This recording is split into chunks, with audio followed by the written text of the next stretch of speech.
Well, good evening, Noswonky here. Well, with today's news of the death of Neil Armstrong, I thought I might share my Neil Armstrong experience. Now, I didn't meet Neil Armstrong, but I saw him speak at two events in 1989. One of them was held on the actual anniversary, the 20th anniversary of the moon landing, and that was at the Smithsonian Air and Space Museum in Washington.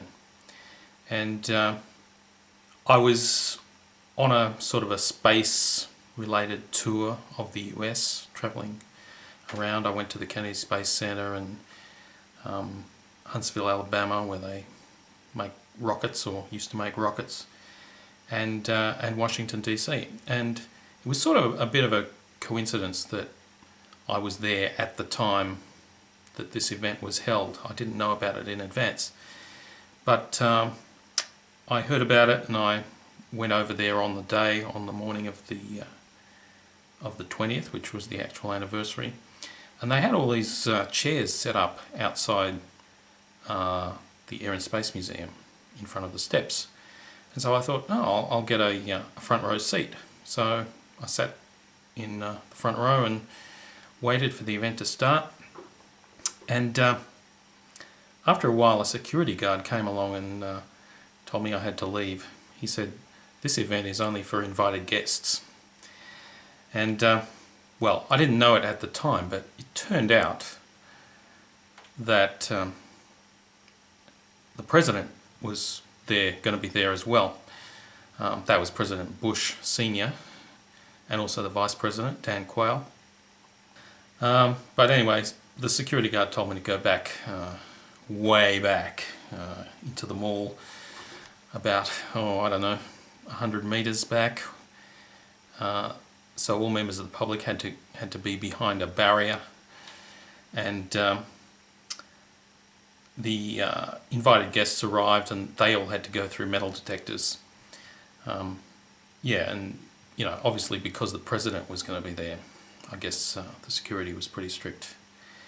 And so there was a big gap of a grassy area between where I was and where the event was taking place.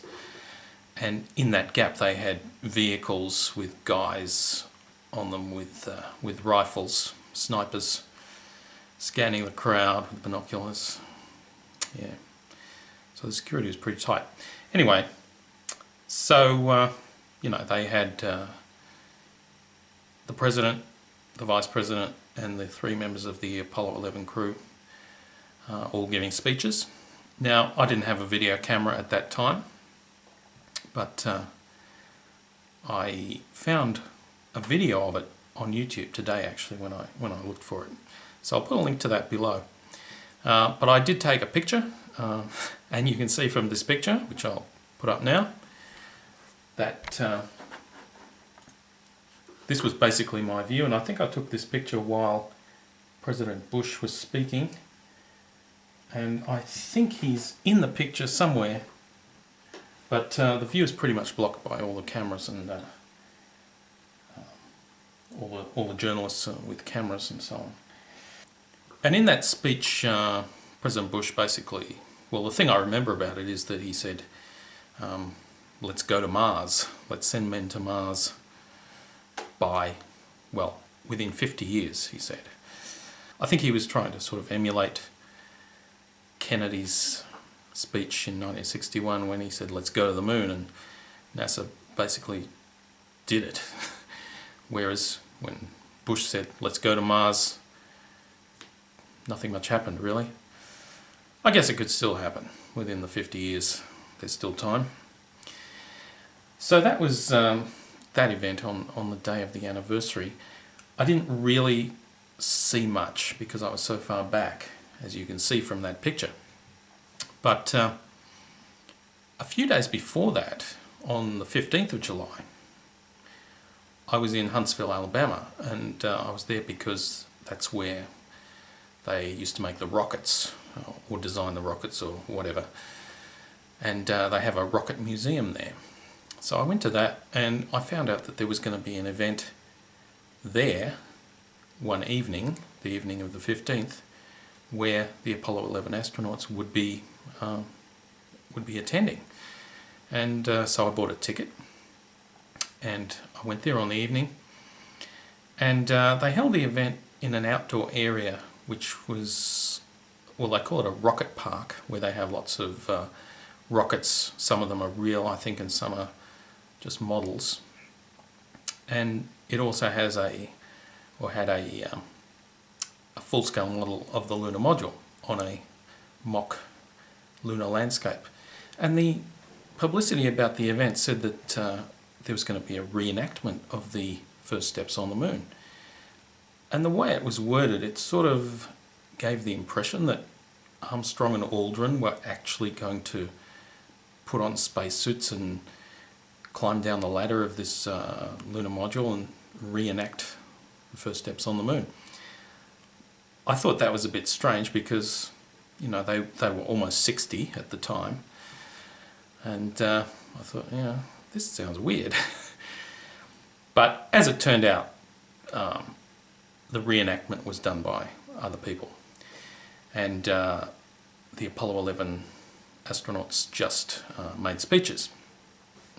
But the thing about that event that I remember most was that, you see, I was sort of up against a waist-high fence on the edge of the park, and I was fairly close to the stage, so I thought I was in a pretty good position.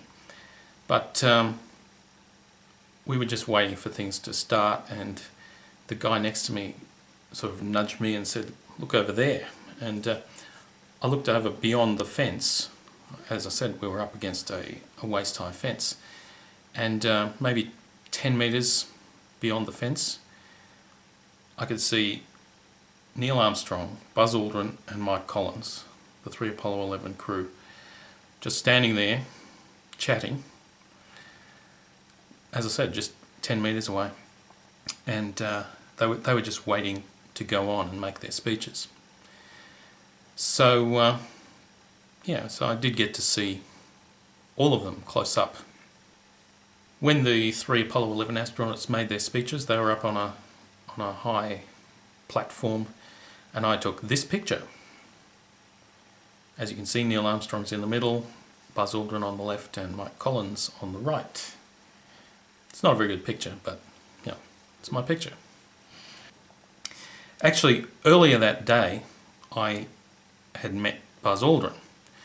I met him at a book signing. He had a book out, a book that he'd written called Men from Earth, and he was signing copies of the book in a bookshop, and I got to meet him there and got his autograph.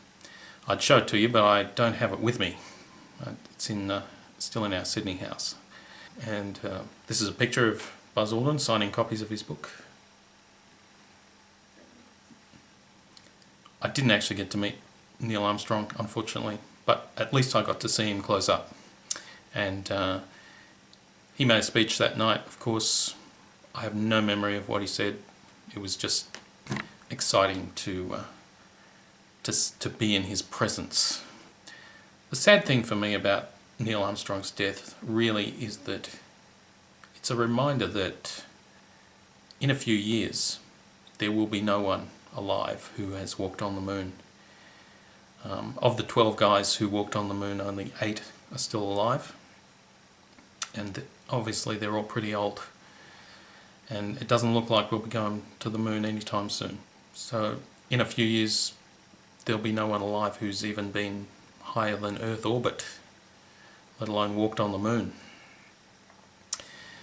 Well, there you have it, my Neil Armstrong story.